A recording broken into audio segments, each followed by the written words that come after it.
님네 부부가 알고 보니 짐승만도 못한 인간들이었어요.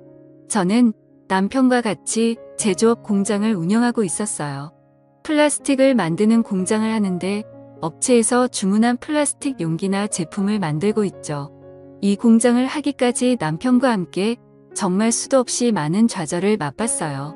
저나 남편이나 워낙 밑바닥부터 일을 시작을 했고 몸으로 부딪혀서 여기까지 오게 된 거였거든요. 남편은 공장 직원으로만 10여 년 넘게 일을 했고 공장장이 된 후로 저와 같이 공장을 인수받아 일을 했어요. 공장하면서도 별일이 다 있었는데 기계를 납품한다고 돈을 가져가고 안 가져와서 사기를 당한 적도 있었고 대금이 밀린 채 부도가 날 회사 때문에 저희 공장도 휘청한 적이 한두 번 있었어요. 그렇게 몇 번의 고비를 겪고 나서 인건비라도 아껴보겠다며 저도 같이 공장에 나갔고 명절을 제외한 나머지는 매일같이 공장으로 출근을 해서 살다시피 했습니다. 주변에 같이 일하시는 분들도 다르지 저희 부부한테 어쩜 그렇게 열심히 사냐고 했어요. 그 정도로 악착같이 살았습니다. 이렇게 살다 보니 또 그만큼의 보상도 뒤따르더라고요. 지하 월세방에서 살던 내 식구가 큰 평수는 아니지만 32평대 아파트에서 살게 되었고 두 딸들 대학까지 다 보낼 수 있었어요. 그래도 아직까지 애들 생각하면 마음이 아픈 게 저희 부부는 돈 번다고 매일같이 공장에 나가 있었으니 제대로 같이 시간을 보낸 적도 없었어요. 딸 둘이서 알아서 다 밥 차려 먹고 설거지 해놓고 그랬죠. 그렇게 저희 공장이 어느 정도 자리를 잡혔을 때 남편의 형인 아주버님이 저희한테 일을 같이 좀 하자고 하시는 겁니다. 이 아주버님으로 말할 것 같으면 평생을 저희한테 손을 벌리고 사신 분이세요. 맨날 사업한다고 돈 좀 빌려달라 해놓고 돈도 안 갚으시고 장사한다고 돈 좀 빌려달라고 하면 1년도 안 돼서 다 말아먹으시는 분이셨죠. 얼마나 뻔뻔한지 돈 좀 갚으라고 하면 가족끼리 야박하게 무슨 돈을 갚냐고 하셨어요. 워낙 저희 남편 성격이 착해 빠지고 정이 많아서 시댁 식구들이 죽겠다고 죽는 소리 하면 다 도와주곤 했어요. 남편의 이런 성격이 남들한테는 100이어도 저한테는 0점이었네요. 그리고 아주버님이 이렇게 덕이고 만장했던 게 시어머니가 한몫하셨는데 저희 어머니는 본인 큰 아들이면 아주 사족을 못 쓰세요. 같은 아들이어도 장남이 최고라며 장남이 하는 말이면 무조건 다 맞다고 하셨죠.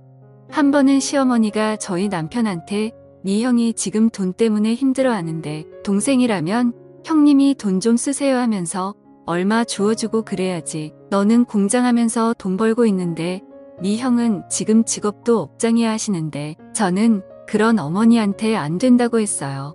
그러니 새노인네가 기운도 좋으니 저한테 빽소리를 지르며 식구들 다 있는 데서 표독을 퍼겁니다. 너는 남의 집 식구 주제에 네가 뭔데 돈을 줘라 말아라 하고 있어. 겁대가리 없이 우리 큰아들이 하는 일에 업혀가면서 그 공장이 네 공장이냐 너는 그냥 쥐 죽은 듯이 시키는 거다 해라. 어딜 남자가 하는 일에 나서고 있어 하셨어요. 그러니 형님도 말했습니다. 동서 참말 서운하게 한다. 아니 공장하면서 돈 좀 벌었다 이거야 뭐야. 지금 우리 애들 아빠 직업 없다고 무시해. 대단한 게 하는 것도 아니고 그깟 공장하면서 사람이 한결같아야지 참 쏙 보인다 하시는데 근데 저도 그런 형님한테 그럼 형님이랑 아주버님은 사람이 한결같으셔서 그동안 저희한테 빌려간 돈 한결같이 안 갚고 계시는 거세요. 형님야말로 그 밥에 그 나물이라고 아주버님하고 똑같으시네요. 했어요. 매번 참고만 있었는데 할 말 다 했죠. 그러니 제 말이 끝나자마자 시어머니 신고 있던 슬리퍼를 저한테 던지면서 나가라고 소리를 치셨어요.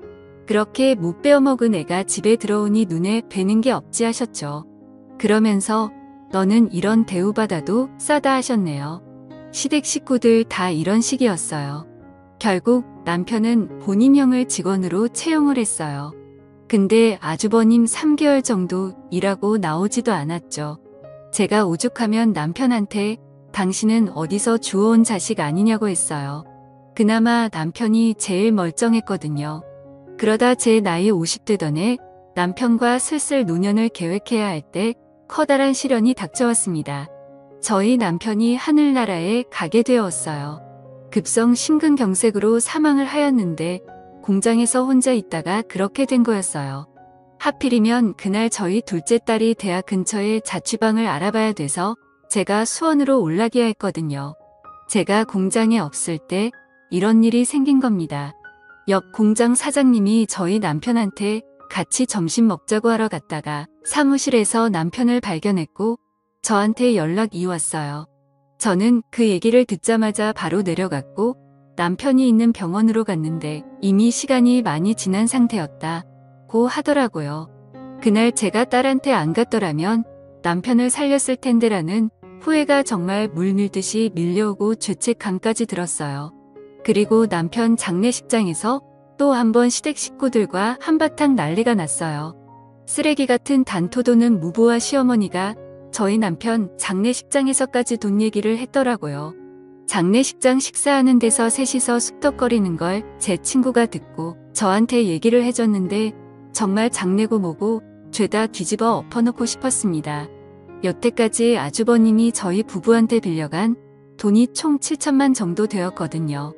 근데 그 7천만 원 얘기를 하며 엄마 내가 둘째한테 빌린 7천만 원은 이제 안 갚아도 되는 거겠지라고 했대요.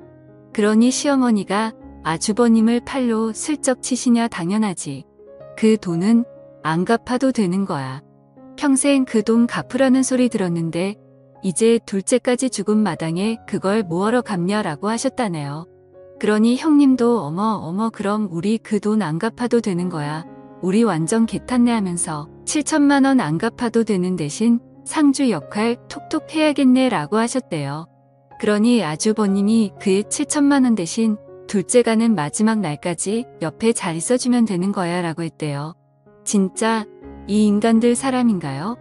이 판소리 짓거렸으면서 시어머니는 장례식장 오자마자 주저앉으면서 대성통곡을 했고 저한테는 너 때문에 우리 아들이 죽었다며 우리 아들 당장 살려내라고 했었죠. 지금 생각하니 진짜 가증스럽기 짝이 없었네요. 그리고 화장터에서 난리치는 시어머니한테 어머님 이제 와서 우리 아들이라고요. 언제 저희 남편 아들 취급이라도 해주셨어요? 어머님한테 저희 남편은 돈 갖다 바치는 기계 아니었냐고요. 하니 아주버님이 재수식어 참말 이 심한 거 아니요 라고 하는데 그런 아주버님한테도 아주버님도 그렇게 말씀하시면 안 되죠. 저희한테 가져간 돈만 자그마치 7천만 원이에요. 근데 애들 아빠 장례식장에서 8천만 원 안 갚아도 된다는 그딴 소리를 하고 있으세요. 하니 형님이 꼭 오시며 아니 솔직히 맞는 말 아니야. 서방님도 돌아가셨는데 우리가 갚을 필요는 이제 없긴 하지라고 하는데 그런 인간들한테 니들은 이제 남이라며 여기 있을 자격도 안 된다고 가라고 했어요. 나중에 후환이 두렵지도 않냐고 했네요. 그러니 아주버님이 본인 식구들이랑 시어머니 데리고 가다고요. 남편이 하늘나라 가서까지 이런 대우를 받는 게 너무 안쓰러웠어요. 그렇게 남편의 장례가 끝나고 저는 공장도 못 나가고 집에만 있었어요. 저희가 발주받은 물건은 옆 공장 사장님한테 남겼고요. 그렇게 2주 정도 지났을까요? 옆 공장 사장님이 급하게 전화가 온 겁니다. 그러면서 사장님 공장 내놨어요 라고 하는데 저는 무슨 소리냐고 했어요. 그러니 지금 어떤 사람들이 와서 견적 알아보고 시세 파지고 있는데 그 말 듣자마자 공장으로 달려갔고 아니나 다를까 아주버님네 부부가 떡하니 팔짱을 끼고 공장을 이리저리 돌아다니는 겁니다. 앞서 말했듯이 아주버님을 직원으로 채용했을 때 그때 아주버님이 저의 공장키를 가지고 있었거든요. 그게 화근이었죠. 그리고 제가 공장에 갔을 때 이미 공장에 있던 기계들은 어디 갔는지 온데간데 보이지 않았어요. 저는 아주버님한테 기계를 다 어디 갔냐고 했어요. 그러니 말 같지도 않는 소리를 하는 겁니다.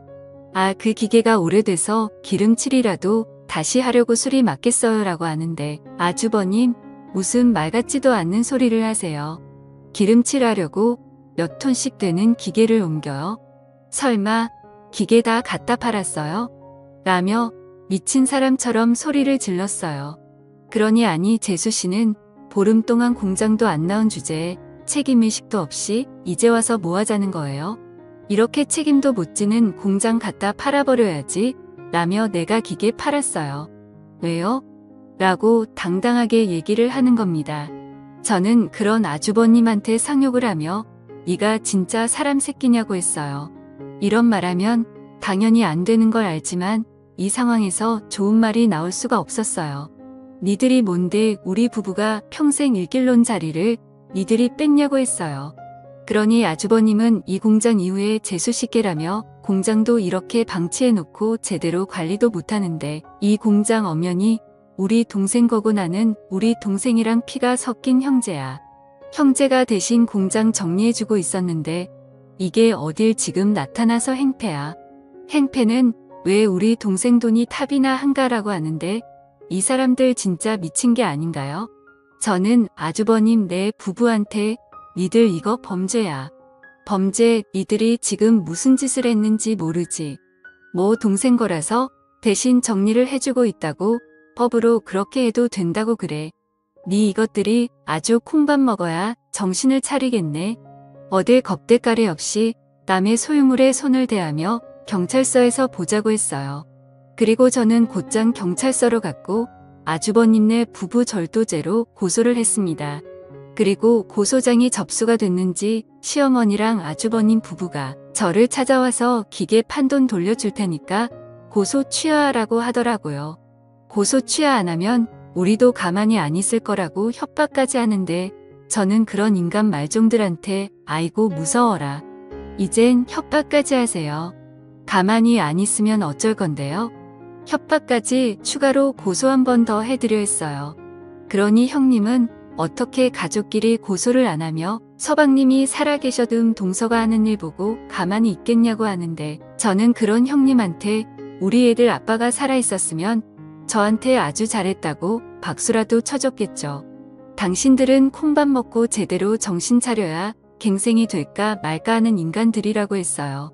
아주버님 내 부부는 경찰서 출석해서 조사를 받았는데 아는 업자한테 거짓말까지 해가며 기계를 팔았더라고요. 제가 대신 팔아달라고 했다네요. 그렇게 기계 판 돈이 자그마치 1억이 넘었고 경찰서에서 대질 조사받을 때 그 돈 다시 돌려주면 되지 않냐고 하는데 수사관도 어이없어 하시며 그게 다시 돌려준다고 되는 일이냐고 하시더라고요. 이 정도로 무식한 사람들이에요. 설마 제가 고소까지 할 줄은 몰랐다고 하네요. 저는 고소 취하할 생각 없고 끝까지 간다고 했어요. 하늘에 있는 저의 남편 생각해서라도 이렇게 하는 게 맞는 것 같아요. 시어머니는 시도 때도 없이 저를 찾아와선 동네방네 소리를 지르며 집안에 여자 하나 잘못 들어와서 우리 집을 풍비박산 낸다고 여기 악마가 살고 있다고 하시는데 그럴 때마다 전 시어머니 대꾸도 안 하고 경찰 불렀습니다. 그리고 시어머니한테도 지금 잘못했다고 한 번만 용서해달라고 하기도 모자랄 판국에 어머님이 이럴수록 어머님 큰아들은 더 공경에 빠지는 거예요. 그것만 알고 라고 했습니다. 여자가 하늘 품으면 온유월에도 서리가 내린다는 말이 꼭 제 얘기 같았어요. 아주버님 내 부부는 변호사까지 선임해서 1심 재판받았는데 촉법으로 징역 6월 선고받았어요. 아주버님 내 변호사는 계속 저한테 합의 요구하지만 저는 항소까지 할 예정입니다. 작년에 남편 보내고 아주버님 내 부부 고소까지 정말 많이 일들이 있었는데요. 죄를 저질렀으며 그에 맞는 마땅한 벌을 받아야 된다고 생각을 하고 끝까지 가려고 합니다. 제가 너무 하셨다고 하는 분들도 계시겠지만 저처럼 억울한 일을 당하게 되면 이렇게 독하게 되더라고요. 이렇게 글을 쓰게 된 이유도 저처럼 억울한 일들 당하지 않으셨으면 하는 마음으로 사연을 남깁니다. 제 푸념 같은 긴 사연 들어주고 읽어주셔서 감사하고요. 다들 건강 유의하시길 바랍니다. 감사합니다.